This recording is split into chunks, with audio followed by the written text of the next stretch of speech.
এটাই তো ভাবি দিয়েছিল, এটা হয়তো মনে করে রেখে গেছে এখানে। দেখি সোহাগ সাহেব।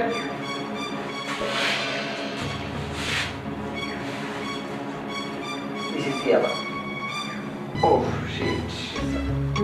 সোহাগ সাহেব, অ্যাকচুয়ালি আমি যা বুঝতে পারছি আপনাকে ব্ল্যাকমেল করা হচ্ছে।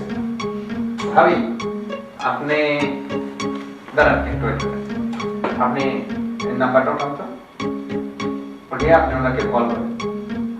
না থাক, লাগবে না। আপনি কি ওই ভাবির আপনি যে ওনার বাসা কি চিনেন? হ্যাঁ আমরা বাসা চিনি তো। আচ্ছা সোহাগ সাহেব, কিছু মনে না করলে আমরা একটু ওনার বাসায় যাবো।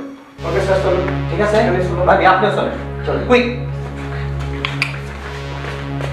এতক্ষণে নিশ্চয়ই সোহাগ সাহেব অ্যারেস্ট হয়ে গেছে। দেখ কেমন লাগে। ভাবি, ভাবি এটা কি?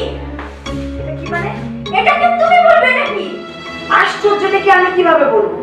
তুমি জানো না না? এরা কারা? সোহাগ তুমি? আমরা সিআইডি। বলুন কেন আপনি সোহাগ সাহেবের ব্যাগে ওই এবার ঢুকাই দিয়েছেন? আমি না ভাবি তোমাকে খুব বিশ্বাস করেছিলাম, বুঝেছো? আর তুমি আমার বিশ্বাস এই কথা দিলে। বেশ করেছি, ঢুকিয়ে দিয়েছি, বেশ করেছি। ওকে আমি ছোটবেলা থেকে ভালোবাসি, ও আমার ভালোবাসাকে গুরুত্ব দেয় না। ও আমাকে ছেড়ে অন্য একটা মেয়েকে নিয়ে শুতে থাকবে, সেটা আমি মেনে নেবো, কখনো না, কোনোদিনও না।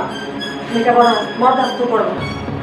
ভাবি আমি তোকে বিশ্বাস করেছিলাম, হ্যাঁ?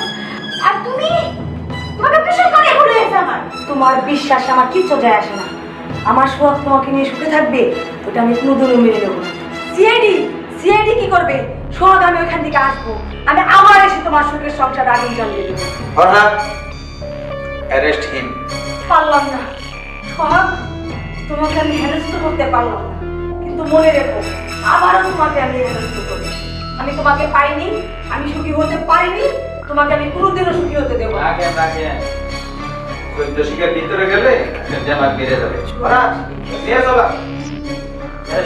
যাচ্ছি যাচ্ছি, তোমাকে দেখে নেবো সোহাগ।